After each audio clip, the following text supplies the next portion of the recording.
Hi, welcome, ma'am. Welcome, friends. Pleasure to introduce you to Dr. Ramsha Rahman. She is the director with Mission Stance. So, ma'am, welcome to the podcast. Thank you. So, Mission Stance कब start किया था आपने और क्या physiotherapy में हम क्या क्या एरियाज पे फोकस कर रहे हैं? मिशन स्टांस हम लोग ने जून में स्टार्ट किया था 2023। हम लोग का जो मेन स्टार्ट वैसे फिजियोथेरेपी में क्या होता है कि हम लोग देख रहे हैं जनरली जो पेशेंट आते हैं उन लोग का रहता है कि नहीं बस मोडालिटी लगाई और भेज दी, फिजियोथेरेपी का कोई रोल नहीं है, फिजियोथेरेपिस्ट सिर्फ मसाज ही करते हैं।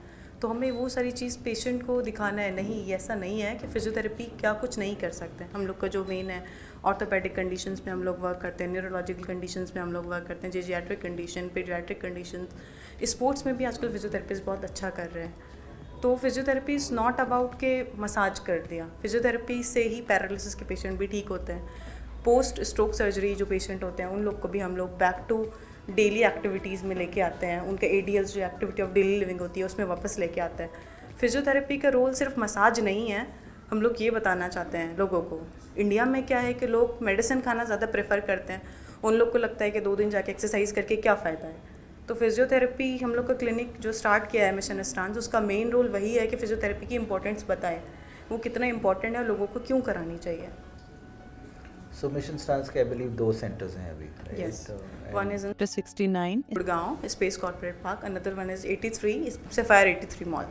तो 2024 के हिसाब से क्या विजन है और सेंटर्स आप सोच रहे हैं क्या कैसे?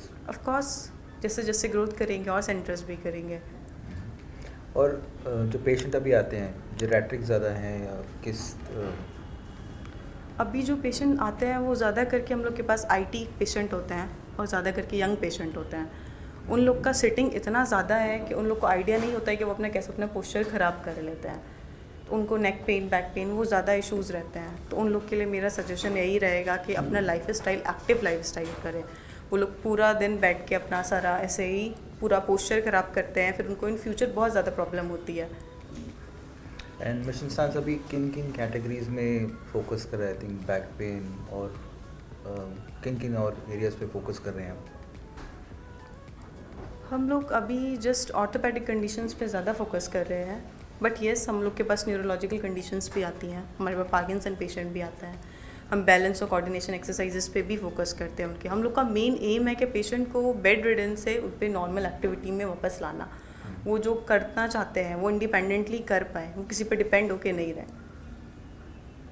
सो जितने गुड़गांव की अगर हम मार्केट की बात करते हैं ज़्यादा प्रिडॉमिनेटली आप ये कह रहे हैं आईटी के लोग ज़्यादा आते हैं, राइट? एंड गायनेकोलॉजी की प्रॉब्लम्स या उस तरह के लोग भी हम डील करते हैं, वुमेन वो गोइंग थ्रू। येस, पोस्ट नीटल और प्री नेटल फिजियोथेरेपी रहती है, उनका मेन मोटिव वही है। फीमेल्स में क्या हो जाता है कि वो एक्सरसाइज और सारा रूटीन छोड़ देती हैं, उनको लगता है कि वो प्रेग्नेंट है और वो नहीं कर सकती, उसकी वजह से वो सिजेरियन की तरफ ज़्यादा जाता है। तो डॉक्टर उनको रिकमेंड करते हैं कि वो एक्सरसाइज और फिजियोथेरेपी करें। एक्टिव लाइफ स्टाइल सबके लिए ही ज़रूरी है, चाहे वो प्रेग्नेंट वूमेन हो, चाहे वो आईटी सेक्टर से हो, चाहे वो ओल्ड एज हो।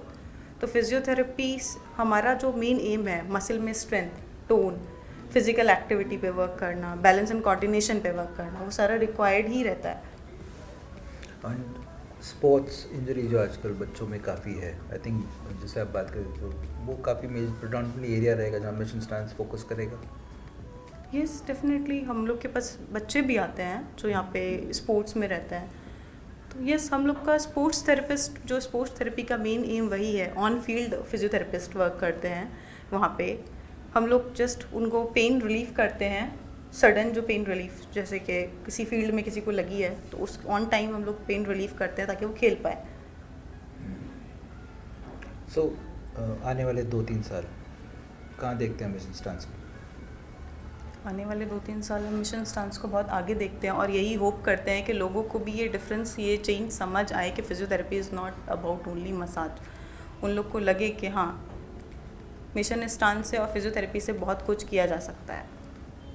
और मातृ के साथ मेरे को पता है अभी एसोसिएट हुए हैं आप लोग, कैसा एसोसिएशन सो फार रहा है आपका?